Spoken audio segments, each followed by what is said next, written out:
Alhamdulillah, alhamdulillah, nahmaduhu wa nasta'inuhu wa nastaghfiruh wa nasta'bihi wa na'udzu billahi min shururi anfusina wa min sayyiati a'malina.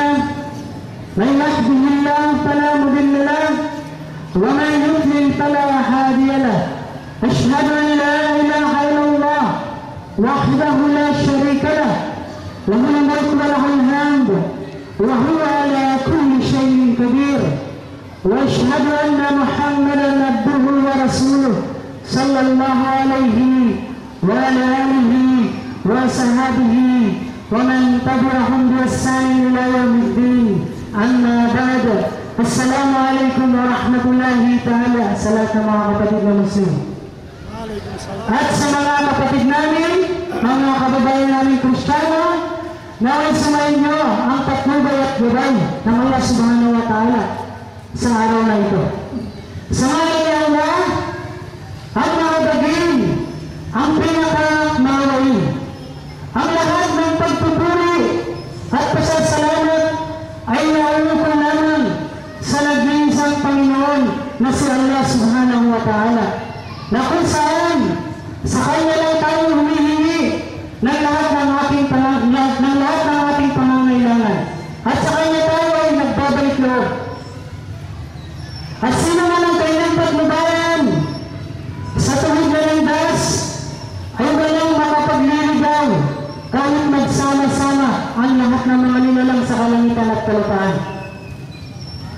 At kung sino man ang nasa ligaw na landas, ay walang sino man makapaggagagal sa Kanya maliban sa patnubay at gabay ng Allah subhanahu wa ta'ala.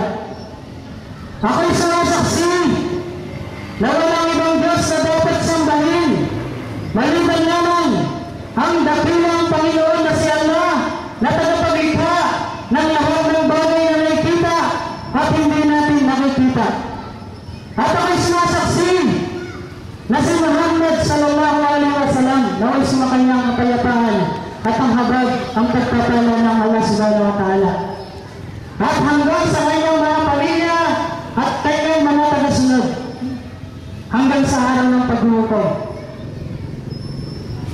So, alhamdulillah mga kapatid at mga kababayan namin, na may sumahati ng gabay, patnubay ng Allah subhanahu wa ta'ala sa pagkakataon na to, sa hapong ito. Ang paksa na aming pag-uusapan, ano ba ang tunay na relihiyon, na kung saan ito yung kadalasan na katanungan, lalong-lalo na yung mga kababayan natin na naghahanap ng katotohanan. Ang kanilang tanong, ano ba ang tunay na relihiyon na dapat aniban? So ito ngayon ang inyong masasaksihan kung ano ang relihiyon na dapat natin aniban, na kung saan yung ating kaluluwa ay dapat maligtas sa buhay na ito at higit sa kabilang buhay. So kapag ikaw ay nasampungan mo ang tunay na relihiyon, nakita mo ang katotohanan, nasa iyo na ang maligtasan ng kaluluwa sa araw ng paghukom. Sabi nga, malagi ka na dito sa mundo, huwag lang sa kabilang buhay, sapagkat ang kabilang buhay ay wala na, isang beses lang. Isang beses lang tayo binigyan ng buhay ng ating Diyos, na kung saan dapat malaman natin ang katotohanan kung ano ang tunay na relihiyon. Sino po yung ating masasaksihan ngayon sa hapon na ito? Ano po ang tunay na relihiyon? Ito po yung katanungan. Makikita po natin sa mga kababayan namin, alam mo rin na mga kapatid, naway maunawaan yung sasabihin ko. Yung sasabihin ko ngayon ay hindi ito pananakit sa bawat isa sa inyo. Ito ay pagsasabi lamang ng katotohanan. Hindi tayo nandito para saktan ang bawat isa sa atin. Naway maging bukas lamang ang ating isipan, na makikita natin ang totoong relihiyon. Dapat inintong ng Diyos na sa Kanya galing yan, unang-una. Napakaraming relihiyon na naglilipa na, lalong-lalo na dito sa Pilipinas. Dito pa lang sa Pilipinas. Pilipinas. Huwag na yung buong mundo.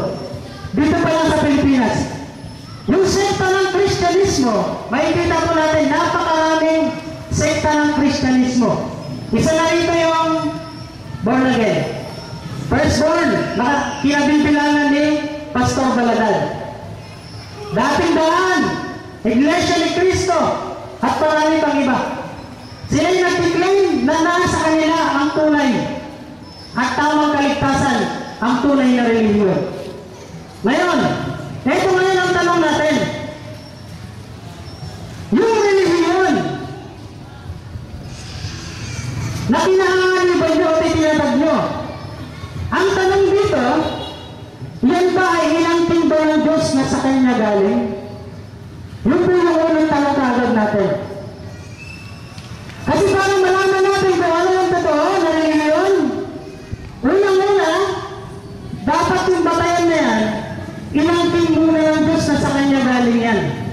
Ngayon, kung hindi inangkin ng Diyos na sa Kanya galing yan, eh kanino galing yan? Yung relihiyon na yan. Kasi sa Islam, napakaliwanag po. Pag sinabi ng relihiyon, agad-agad na isasagot ng mga Muslim at sasabihin, ang tunay na relihiyon, sinabi ng Allah sa banal na Quran, sinabi na, A'udhu billahi minash shaitanir rajim. Inna dina indallahi Islam. Sabi ng Allah, katotohanan, binilay na. Sabi ng katotohanan, ang relihiyon na tatanggapin ni Allah, walang iba kundi ang Islam. Sino po? Kaya sa Islam, napakaliwanag eh. Walang Muslim na nagtatala-tala kung ano ang relihiyon. Eh bakit naman sa mga kababayan natin? Iisang Biblia, bakit ang daming relihiyon na naglipa na?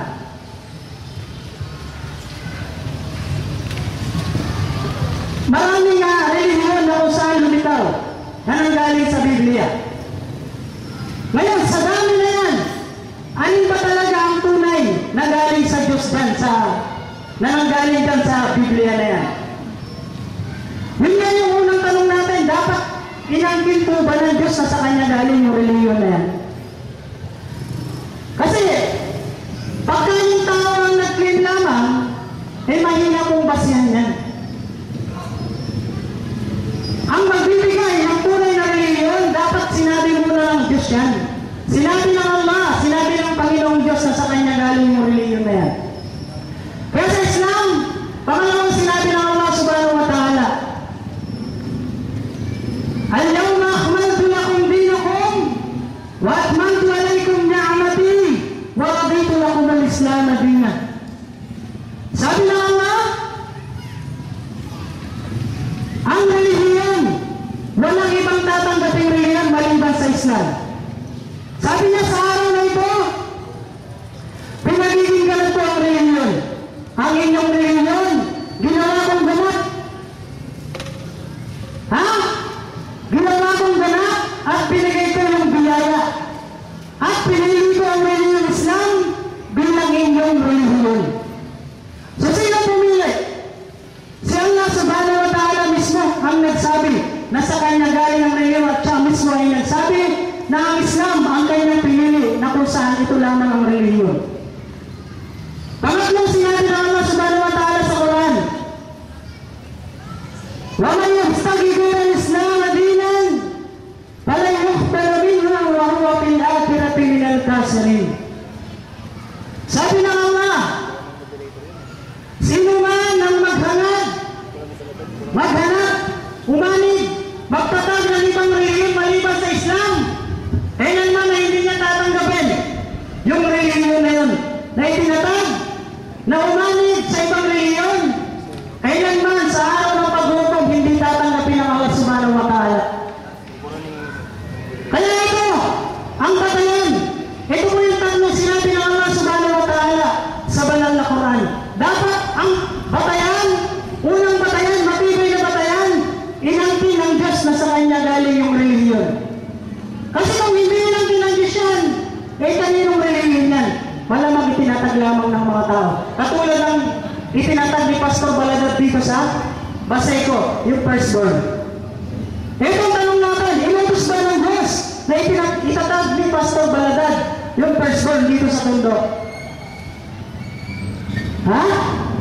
Wala pang mababasa sa Biblia. Sa pagkasisya, mababasa natin.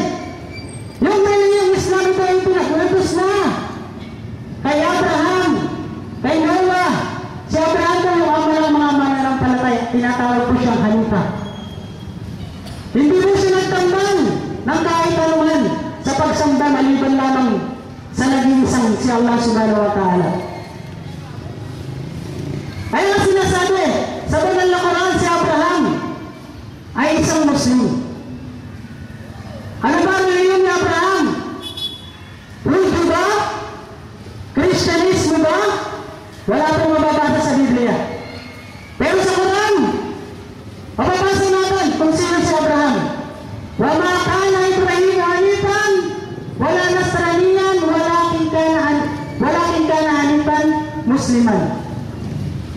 Si Abraham ay hindi Hudyo at hindi rin lalong Kristiyano at siya ay isang Muslim na hanif na siya ay sumasamba lamang sa nag-iisang Diyos. Wa ma kana minal musrikin at kailanman siya ay hindi nagtambal sa pagsamba kay Allah subhanahu wa ta'ala. So yun po yung unang batayan. Pero po ang nakanda rito na anim na batayan na makikita natin ang tunay na reliyon. Sapagkat yung reliyon na to ay malawak pang usapin ito. Yung tunay na reliyon na to. Hindi ito yung reliyon lamang na kung saan napakalawak yung topic na to. Marami kang pwedeng patunayan kung ano ba ang totoong reliyon o ang batayan ng tunay na reliyon. So yun po yung sinabi ng Allah subhanahu wa ta'ala, yung tatlo. Yun yung batayan ng mga Muslim na ang reliyong Islam ay yung tinala at mula sa Kanya at galing sa Kanya mismo.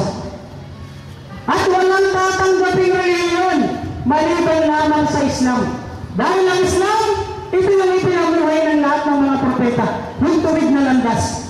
Yung po ay nakalagay sa Quran. Walang tatanggapin sapagkat pinili ni Allah ang reliyong Islam. Ginawa niyang ganap, ginawa niyang kumpleto, kaya hindi mo na kailangan magtatag o umalit pa sa ibang reliyon. Sapagkat kumpleto na ang reliyong Islam at pinili mismo ng dakilang Panginoon na si Allah subhanahu wa ta'ala. Kaya ito po yung batayan na matibay ng mga Muslim. Pag tinanong mo kung ano reliyon, kahit Arabo, kahit Amerikano, kahit Bicolano, Ilocano, pag tinanong ng Muslim, ano reliyon mo? Islam. Walang nagtatalo-talong Muslim. Eh bakit naman sa mga kababayan natin? Isang Biblia, napakaraming reliyon na lumitaw. Pasabihin niya, dahil si Pastor Baladad, firstborn. Pasabihin niya, ang totoong reliyon, firstborn. Ito para yung Katoliko, para yung Iglesia ni Cristo, para yung dating daan. Mali. Nasaan niya yan ang natibayan mo na inangkin ng Diyos na sa kanya galing yung reliyon na yan, na inutos sa'yo na itatag mo nito sa mundo? Opo. Nasaan ang batayan? Kasi sa Islam, napakatibay ng batayan po eh. Matibay ang batayan ng mga Muslim. Inangkin mismo ng Allah subhanahu wa ta'ala. Opo, yun po yung unang batayan. Pangalawang batayan, na makikita natin ang totoong reliyon, ito po. Dapat merong original na kapahayagan. Ano po ba yung original na kapahayagan? Para malaman natin ang kapahayagan na yun, na galing mismo sa Diyos. Yung libro, yung aklat ay pinababa mula sa Diyos para sa mga propeta. Opo. Ano po ba? Yung batayan. Yung batayan po ba ng mga kababayan natin? Yung Biblia ay ng pintura ng Diyos na sa kanya naling yan? Yung po yung tanong natin.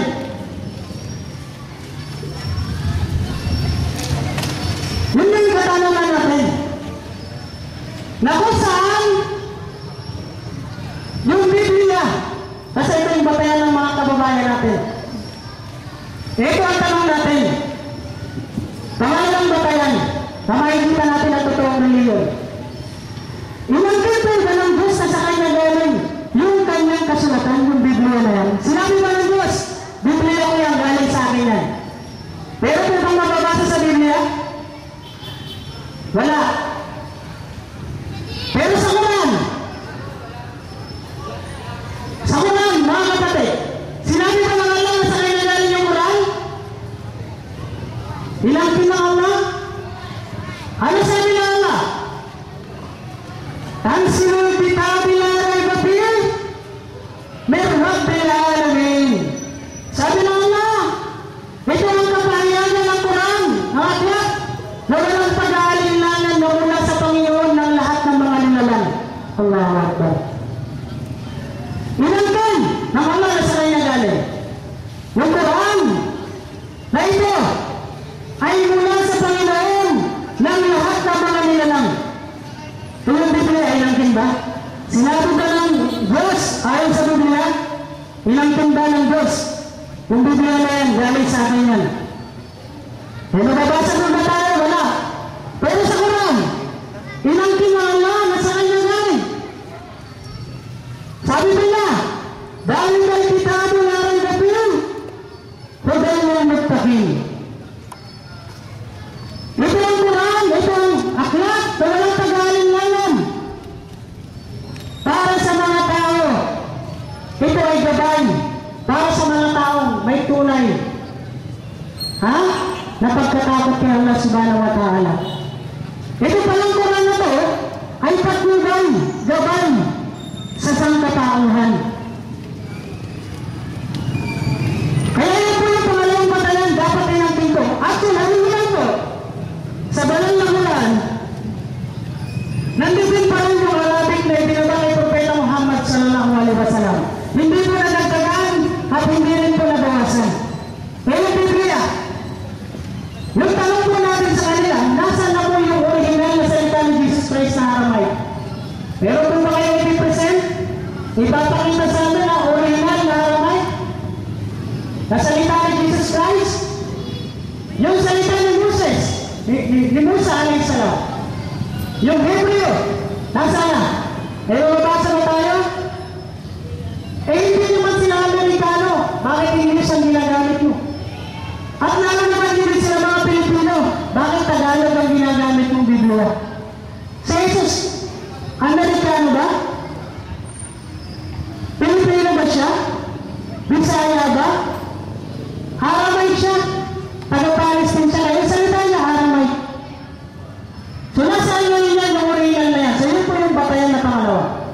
Dapat yung kasulatan na yan, walang dagdag, walang bawas. Walang puntahan. Walang mali. Kaya nga sabi ng Quran eh, apala tadabbarun al-Quran walau kana min indi ghayrillah lawajjadu fihi ikhtilafan katsira. Sabi ng Allah, wala ba kayong pag-iisip?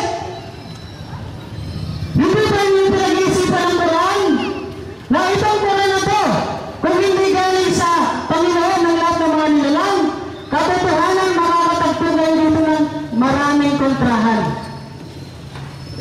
Ngayon, ito ang challenge ng Quran. Hanapan niyo ang kontrahan. Magbigay kayo kahit isa lang. Kapag may nakita kayo sa Quran, ha? Kasi sa Biblia, pag tinanong natin mamaya, may kontrahan ba sa Biblia? Ay, naku na. Hindi natin matatapos yung oras ngayon. Pag pinalakay natin yung mga kontrahan na nakalagay sa Biblia, napakarami. Sabi nga ng isang scholar, 50,000 error in the Bible. Ay, Biblia ka dito ay maraming mismo. Ang Biblia maraming mali. Biblia mismo nila. Mamaya babasahin natin. Opo. Sino po? Ilang sabi ng Allah, kapag yung Quran, yung libro na hindi galing sa Diyos, maraming kontrahan, maraming mali. Ibig sabihin, kung maraming mali sa Biblia, hindi galing sa Diyos. Hindi lang kilang Diyos eh. Wala sinabi ng Diyos sa kanya galing yan. Biblia. Eh yung Quran, napakarami. Napakarami sinabi ni Allah, ilang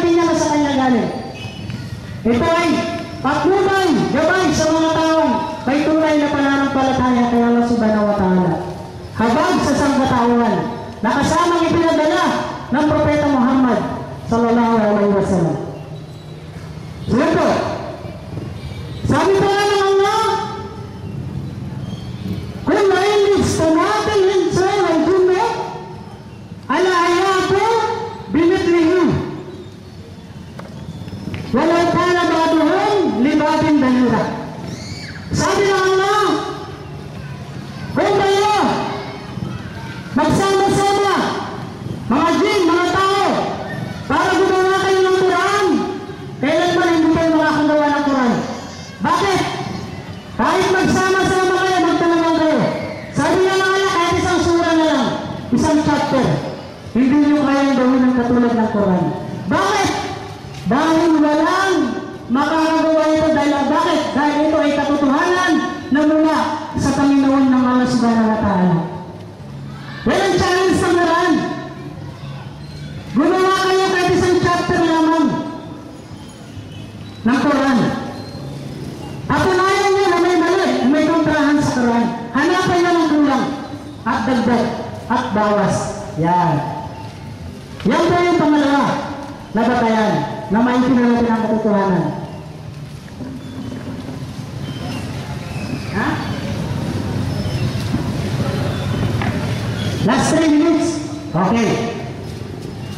Okay, nasa pangatlo na tayong batayan. Unang batayan, inangkin ng Diyos yung kanyang reliyon. Dapat iangkin muna. Salita muna ng Diyos. Pangalawa, yung kanyang kapahayagan, yung akhlak, dapat iangkin din ng Diyos na sa kanyang galing. At dapat walang kontrahan. Ha? Walang mali, walang dagdag, walang bawas. Pangatlong batayan, ang palatandaan ng tunay na reliyon, dapat iisa lamang ang Diyos. Hindi dalawa, hindi tatlo, hindi isa, naging tatlo. Mamaya pag tinanong natin si Baladad, sasabihin niya, pag tinanong natin, ilan ang Diyos? Sasabihin niya kagad, dalawa. Kabisado na natin ito. Ilang beses natin na nakaharap yan si Baladad. Hindi na siguro 10. Marami kaming debating na ganap sa Luneta. Kaya kabisado na natin ito. Nasa YouTube nila, pwede yung panoorin. Dapat iisa lamang ang Diyos. Ngayon, pag sinabi niya mamaya, dalawa yung Diyos, Panginoong Diyos. Aba, ikinukontra niya yung tinuturo ni Jesus. Na ano? Na nag-iisa lamang ang Panginoong Diyos. Ayon sa Marcos 12, talatang 29, sinabi ni Jesus, tinawag siya, o bayan ng Israel, sabi niya, mabuting gulo. Sabi niya, ano ang taon-taon na utos? Sabi ni Jesus, alayhisalam, o bayan ng Israel, pakinggan niyo, bayan ng Israel, ang Panginoon niyo at ang Panginoon mo ay nag-iisang Panginoon. Sambahin siya ng buong puso, ng buong kaluluwa, ng buong pagmamahal. Yan ang sinabi ni Jesus sa Biblia. Eh bakit nasabi niyo dalawa yung Panginoong Diyos? Saan niyo nakuha yun? Sino ang propeta ang nagturo na dalawa yung Diyos? Ha? Kaya sa isang napakaliwanag, isa lang si Allah. At dapat may pangalan din ng Diyos. Siya na nagpakilala, sabi niya, inna niya ng maha, la ilaha illa ana. Sabi ng Allah, katotohanan ako si Allah. Wala nang ibang Diyos na dapat sambahin maliban sa akin. Nagpakilala siya, pangalan niya Allah. Kaya mga Muslim, pag tinanong mo ang pangalan ng Diyos, Allah. Kahit anong lahi. Pero sa mga kababayan natin, pag tinanong mo ang pangalan ng Diyos, mayroong Yahweh, may Jehovah, mayroong ako nga, mayroong Ama. Ano ito? Ba't napangalan yung pangalan yan? Ba't nagtatalo-talo kayo? Kaya sa Islam, napakaliwanag, kahit anong lahi na pag tinanong mo ang isang Muslim, ano pangalan ng Diyos? Si Allah. Walang iba. Allah. Kasi Allah, nag-iisa lang. Walang iba. Kaya nga ang dumating ang Propeta Muhammad sallallahu alaihi wasallam, sabi niya, Qul huwallahu ahad. Sabihin mo Muhammad, si Allah ay nag-iisa. Allah samad. Siya ay walang pangangailangan, siya ay ganap. Wala siyang pangangailangan sa lahat ng mga nilalang. Nang nilid mo nag-yunod, hindi siya nagtahanan at hindi rin siya ipinanganak. Walang niyakong ilahong kupuan ahad at sa kanya ay walang makakatulad. Sino po yung nag-iisang Diyos? Yun ang katangian si Allah. Ang Panginoong Diyos ay nag-iisa lamang. Kaya yan po yung batayan ng tunay na reliyon. Nag-iisa lamang ang Diyos. Yun po yung tatlong batayan. Tapos na. So, tutuloy na lang po natin mamaya. Alhamdulillah, Rabbil Alamin.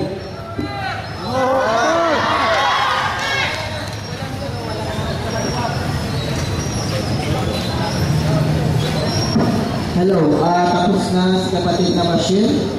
So, kapatid ano to, magtatanong muna o magpapahayag siya ng 25 minutes din? Magtatanong ba siya o magpapahayag din ng 25 minutes? Okay.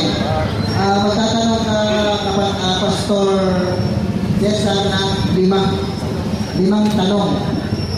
Doon sa mga sinabi ng ating kapatid. Okay. Okay, okay. Limang tanong. Okay, actually, ang kanyang pinapahayag ay hindi sa paksa. Medyo luminis kunti, pero ibabalik ko siya sa paksa. Lumayo ka eh. Pero naiintindihan kita ba siya? Ngayon, lumalik ka sa paksa natin. Ang paksa, ano ang kulay ng reliyon? Ang tinalakay mo, ang Quran at Biblia. Kaya ibabalik kita ngayon. Itong tanong, limang tanong. Ano ang ibig sabihin ng reliyon? Unang tanong. Saan mo po ako tinatanong? Sa Islam o sa Kristiyano? Ang kahulugan, anong kahulugan ng reliyon? Reliyon saan? Reliyon ng Kristiyano o reliyon ng Islam? Okay. Hinamin mo muna. Definition ng reliyon. Definition, yung ba yung sinabi? Oo nga, reliyon. Pag sinabi ng reliyon, pagkain mo ang reliyon ng Kristiyano o reliyon ng Islam? Kapatid, ang tanong niya, yung definition. Oo nga, anong reliyon? Kasi reliyon namin Islam, reliyon nyo rin. Saan nyo ko tinatanong? Reliyon namin? Sa definition ng Islam o sa definition ng Kristiyano? Yun ang tanong. Sige. Para malinaw. Sasabayan kita. Sa definition ng Islam. Islam. Ibig sabihin po ng Islam, makinig ka para matuto ka. Ganito yan. Huwag mo tayo sumasawan po. Okay. Ang Islam, ibig sabihin, ang definition. Ang Islam ay nagsimula sa pangalan Salam. Na kung saan yung Salam ay isa sa mga pangalan ng Allah Subhanahu wa Ta'ala na peace, kapayapaan. Na kung saan yung Islam ay mayroong itong utos, batas ng Allah Subhanahu wa Ta'ala na ano? Pagsunod, pagsuko, pagtalima, pagsamba sa nag-iisang Diyos na tunay na si Allah Subhanahu wa Ta'ala. Okay, yun ang sagot niya. Ano po ang ibig sabihin ng Islam? O gusto mo, ipaliwanag ko na rin yung Kristiyano para malaman mo. Okay na. Nasagot mo yung tanong na, okay? Next question. Masyado agresibo para si Bradley. Hindi lang. Okay. Pangalawang tanong. Pangalawang tanong. Ano ang ibig sabihin ng Muslim? Pero ang ibig sabihin ng Muslim. Okay. Ang Muslim, maganda yung mga tanong mo, mukhang papasok ko na talaga sa Islam. Malapit na, kaunti na lang. Huwag po tayo ngayon.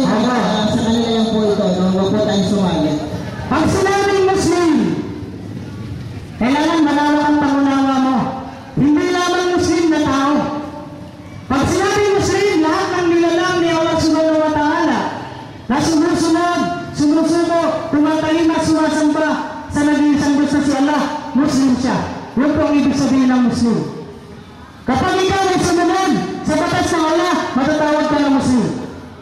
Pag sinamba mo si Allah, pag nagsyahada ka, magiging Muslim ka. Kaya nagsyahada ka na. Okay, Pastor? Pangalawang tanong. Okay, pangatlong tanong. Alin sa dalawa na yon ang inyong reliyon? Alin daw sa dalawa doon, yung Muslim ba o yung Islam? Halina na pinaliwanag, naiintindihan nyo, di ba? O ito, hindi niya naiintindihan. Ulitin ko.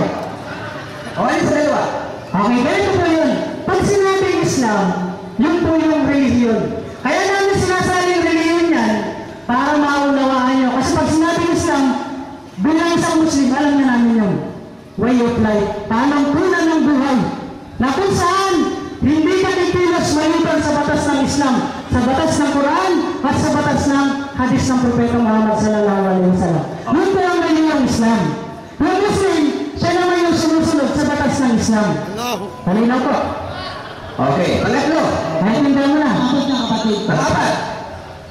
Kailan nilatag ang reliyong Islam? Kailan daw tinatag Kailan tinatag? Islam? Maganda yung tanong niya talaga. Maganda talaga. Konting-konti na lang. O, pag ganito po. Talaga maganda yung tanong. Pag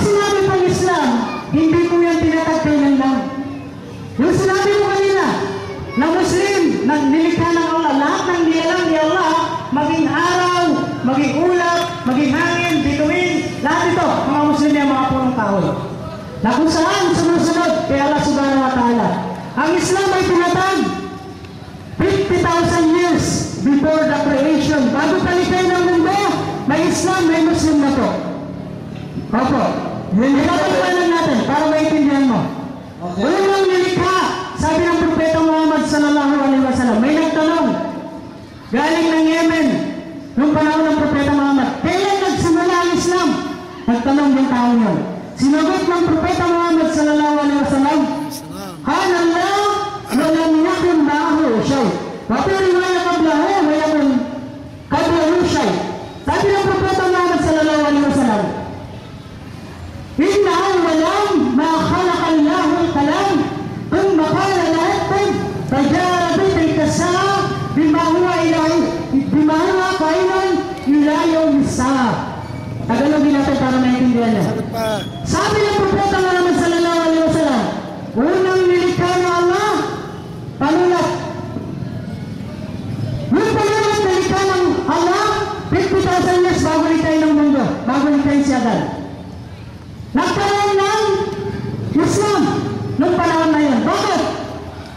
Inutusan niya yung panulat na isulat lahat ng mga nilikhay ni Allah simula noon hanggang sa araw na ng paglutom. Bakit? Dahil makatarungan si Allah. Hindi siya maglalagay ng reliyon kailan lang at sasabihin mo, yan ang makakapagligtas hanggang sa araw ng paglutom. Ang Islam, 50,000 years, wala pang mundo, may Islam, may Muslim na po. Nung sumunod yung panulat, nagkaroon ng Muslim. Dahil ang ibig sabihin ng Muslim, pag sumusunod, sumusuko, tumatalima sa kalooban ni Allah subhanahu wa ta'ala. Yung panulat, naging Muslim. Yung batas ni Allah na yung utusan niya yung panulat, nagkaroon ng Islam. Sunod po ang Islam, 50,000 years. Bago likhay ng mundo, may Islam, may Muslim na po. Takbir! Excuse me, siguro limitangan natin yung answer, ang haba eh. Hindi pwede Siguro 1 minute lang ang kukonsume sa isang tanong. Kasi sayang yung minuto. Wala namang oras sa tanong ko. Isang tanong, siguro 1 minute lang siguro ang pwede, sa kanya uli sasagutin, Kasi sayang po yung oras natin. Wala namang bayad sa oras eh. Wala na ba? So, bahala na. Walang problema. Okay. Last question, Pastor. Okay, huling tanong. So,